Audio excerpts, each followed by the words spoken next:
বউকে মিথ্যে বলার আগে প্রেমানন্দ মহারাজের এই কথাগুলো বারবার স্মরণ করুন। দুনিয়ায় প্রচুর মানুষ রয়েছে যারা নানা পরিস্থিতি থেকে চট করে বেরিয়ে যাওয়ার জন্য কথায় কথায় মিথ্যা বলেন। এমনই এক ব্যক্তি সম্প্রতি বৃন্দাবনে গিয়েছিলেন, সেখানে হিন্দু আধ্যাত্মিক গুরু প্রেমানন্দ মহারাজজিকে জানান তিনি খুব মিথ্যে কথা বলেন। বলছে, লোকে আমায় ভালোই বলে দিব্যি চলন সই, দোষের মধ্যে একটু নাকি মিথ্যে কথা কই। শঙ্খ ঘোষের মিথ্যে কথা কবিতার এই লাইনগুলো যদি কেউ অভ্যাসে পরিণত করে ফেলেন, তাহলে কি হবে? দুনিয়ায় প্রচুর মানুষ রয়েছেন যারা নানা পরিস্থিতি থেকে চট করে বেরিয়ে যাওয়ার জন্য এরকম কথায় কথায় মিথ্যে বলে থাকেন। এমনই এক ব্যক্তি তিনি, যিনি প্রেমানন্দ মহারাজকে জানান তিনি খুব মিথ্যে কথা বলেন, তাই তার স্ত্রী তার উপর বিশ্বাস হারিয়েছেন। এই পরিস্থিতিতে তার কি করা উচিত? প্রেমানন্দ মহারাজজির কাছে এক ভক্ত বলেন, অনেক সময় নানা সমস্যা থেকে বাঁচার জন্য আমি মিথ্যে কথা বলি, আর সেই মিথ্যে কথা আমাকে আরো বড় সমস্যায় ফেলে দেয়। আমার এই স্বভাবের জন্য আমার স্ত্রী আমাকে তার উপর বিশ্বাস করতে পারে না।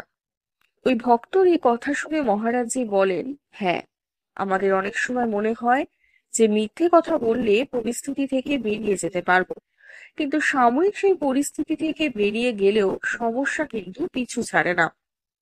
মিথ্যে কথা বলার অভ্যাস ছাড়তে চাইছেন ওই ব্যক্তি। তিনি প্রেমানন্দ মহারাজজিকে জিজ্ঞাসা করেন, এই স্বভাব কি করে ত্যাগ করব? উত্তরে মহারাজজি জানান, নিজের মনের ভাবনা থেকে এই অভ্যাস ছাড়তে হবে। অনেক মানুষ বিভিন্ন সময় নিজেকে চালাক মনে করে এমন অনেক মিথ্যা কথা বলে ফেলে। মোবাইলেও অনেকে মিথ্যে কথা বলে, এটা ঠিক নয়। অনেকে এটা ভাবেন যে একটা মিথ্যা কথা বলে হাজারটা সাফাই দিতে হলো না, কিন্তু এই মিথ্যে কথা আমাদের সত্যি থেকে দূরে সরিয়ে দেয়। স্বামী স্ত্রীর সম্পর্কে একবার মিথ্যে কথা বলার প্রবণতা দেখা দিলে তা মোটেও ভালো জিনিস নয়। এই পরিস্থিতিতে আপনি সত্যি বললেও স্ত্রী মানতে চাইবে না। যারা বেশি মিথ্যে বলে সেই তারাই যদি কোনো সময় সত্যি বলে, তারপরেও সহজে কেউ তাদেরকে বিশ্বাস করতে পারে না। মনে হতে থাকে মিথ্যে কথা বলছে সেই ব্যক্তি। যার কথায় কথায় মিথ্যে বলার স্বভাব, সেই ব্যক্তি হুট করে এই স্বভাব বদলে যেতে পারে না।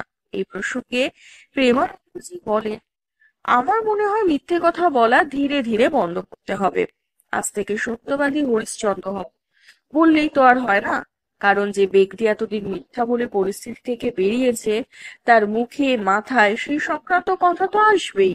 তাই ধীরে ধীরে আমাদের সত্যি কথা বলতে হবে।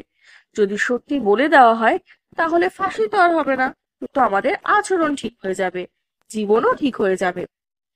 সবশেষে ওই ভক্তকে প্রেমানন্দ মহারাজ বলেন, স্ত্রীকে গিয়ে বলবেন, আমি বৃন্দাবন থেকে ঘুরে এসেছি, এবার হরিশ্চন্দ্রর মতো চাল চাল, মিথ্যে বলো না, তুমি আমার উপর বিশ্বাস করো। স্বামী স্ত্রীর মধ্যে বিশ্বাস না থাকলে আর জীবন পুরো অকাজের হয়ে যায়।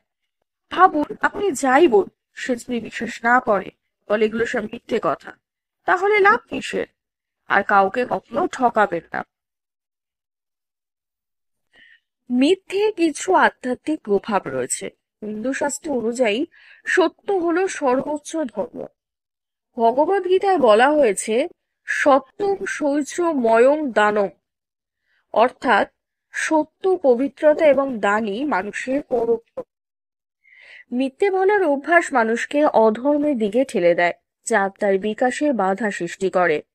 প্রেমানন্দ মহারাজের উপদেশ অনুযায়ী মিথ্যে বললে মানুষের চিত্ত শুদ্ধি ব্যাহত হয়, ফলে তার আধ্যাত্মিক অগ্রগতি থেমে যায়। মিথ্যে বা সম্পর্কের মধ্যে সংকট। স্বামী স্ত্রীর সম্পর্কে বিশ্বাস হলো একটা স্তম্ভ। একবার মিথ্যার দাগ লেগে গেলে সেই বিশ্বাস বিশ্বাস ফিরে পাওয়া অত্যন্ত কঠিন।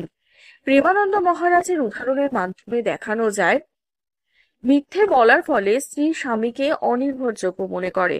এতে সম্পর্কে আস্থার অভাব দেখা দেয়, যা সহমর্মিতা ও ভালোবাসাকে ক্ষতিগ্রস্ত করে। যেমন উদাহরণস্বরূপ বলা যায় যুধিষ্ঠিরের গল্প। এখানে যুধিষ্ঠিরের গল্পকে উল্লেখ করা যেতে পারে। মহাভারতে তিনি সত্যবাদী হওয়া সত্ত্বেও একবার মিথ্যে বলার পর তার মনে দ্বিধা ও দুঃখের সৃষ্টি হয়েছিল। তিনি মিথ্যা বলেছিলেন দ্রৌপদীর সতীত্ব নিয়ে। মিথ্যে বলার মনস্তাত্ত্বিক কারণ। মিথ্যে কথা বলার অভ্যাসের পেছনে কি কারণ থাকতে পারে? ভয়, সত্য প্রকাশ করলে সমালোচনা বা শাস্তির আশঙ্কা, স্বীকৃতির তাগিদ, নিজেকে গুরুত্বপূর্ণ বা চালাক প্রমাণ করার ইচ্ছা, অসহায়ত্ব, জটিল পরিস্থিতি থেকে রক্ষা পাওয়ার জন্য মিথ্যে আশ্রয় নেওয়া। প্রেমানন্দ মহারাজের মতে এইসব কারণকে স্বীকার করে নেওয়াই হলো পরিবর্তনের প্রথম ধাপ। মিথ্যে ছাড়ারও কিছু ব্যবহারিক পদক্ষেপ রয়েছে। প্রেমানন্দ মহারাজের উপদেশকে ব্যবহারিক করে তোলার জন্য কতগুলি পদক্ষেপ আমি বলছি, শুন। যেমন সচেতনতা বৃদ্ধি। প্রতিটি মিথ্যে বলার পর নিজেকে জিজ্ঞাসা কর, এটা কি আমার জীবনকে ভালো করছে? প্রতিদিন সকালে সত্য বলার প্রতিজ্ঞা কর। ধীরে ধীরে এটি অভ্যাসে পরিণত হবে। যাদের কাছে মিথ্যা বলছেন তাদের কাছে মাপ চাইছেন তো? তাদের কাছে গিয়ে অতি অবশ্যই মাপ চান এবং প্রতিজ্ঞা করুন যে আর কখনো এমন হবে না। ধ্যান ও জপ, হরিকথা শ্রবণ, গায়ত্রী মন্ত্র জপ করলেও কিন্তু মন শান্ত হয়, যা সত্যবাদিতাকে শক্তিশালী করে। প্রেমানন্দ মহারাজের উপদেশের বাস্তব প্রয়োগ। ভক্তের গল্পটিকে আরো প্রাসঙ্গিক করে তুলুন এই প্রশ্নগুলো তুলে ধরে। স্ত্রীর সঙ্গে খোলামেলা আলোচনা, মিথ্যার কারণগুলি স্বীকার করুন এবং তার কাছে সমস্যার সমাধানের জন্য সহযোগিতা চান। ক্ষুদ্র ক্ষুদ্র সত্যের অনুশীলন করুন। প্রতিদিন কমপক্ষে একটি কঠিন সত্য বলার চেষ্টা করুন।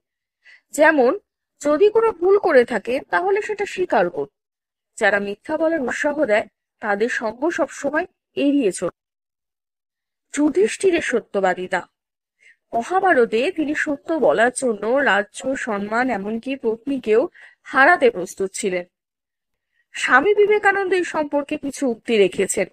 সত্য বলার মধ্যে একটি অপরিসীম শক্তি আছে, সেই শক্তি মানুষকে অজেয় করে তোলে। আর আধুনিক মনস্তাত্ত্বিকদের মতে মিথ্যে বলার অভ্যাস মস্তিষ্কে ডিফল্ট মোডে পরিণত করে, যা সত্য চিনতে বাধা দেয়। আর শ্রী রামকৃষ্ণ পরমহংসদেব বলেছেন, মিথ্যা বললে মানুষ নরকে যায়, সত্য বললে স্বর্গে যায়। কিন্তু সত্য বলার চেয়েও বড় হচ্ছে সত্য হওয়া। প্রেমানন্দ মহারাজের পরামর্শ মতো ভক্তকে স্ত্রীর কাছে একটি পবিত্র প্রতিজ্ঞা করার পরামর্শ দেওয়া যেতে পারে। যেমন, আমি আজ থেকে সত্য বলবো, যদি সত্য বলতে কষ্ট হয় তবে চুপ করে থাকবো, কিন্তু মিথ্যা বলবো না। এই প্রতিজ্ঞাকে ভক্তি রসে ভরপুর করে তুললে অনুভূতির সৃষ্টি হবে। তাহলে বন্ধুরা, আজ থেকে সত্যের পথে এক পা বাড়ান। মিথ্যা বলার অভ্যাস না ছাড়লে আপনার জীবনের কিন্তু সব সম্পর্কই ভেঙে পড়বে। প্রেমানন্দ মহারাজের মতো আধ্যাত্মিক গুরুদেব উপদেশ অনুসরণ করে আপনিও হয়ে উঠুন সত্যবান, কারণ সত্যই হচ্ছে মুক্তির পথ। ভিডিওটি আপনাদের কেমন লাগলো অতি অবশ্যই কমেন্ট করে জানাবেন, সবার মাঝে এটিকে শেয়ার করে দেবেন এবং একটা লাইক করে দেবেন। আর চ্যানেলটি সাবস্ক্রাইব করতে কিন্তু একদমই ভুলবেন না। তবে এইটুকুই, ধন্যবাদ।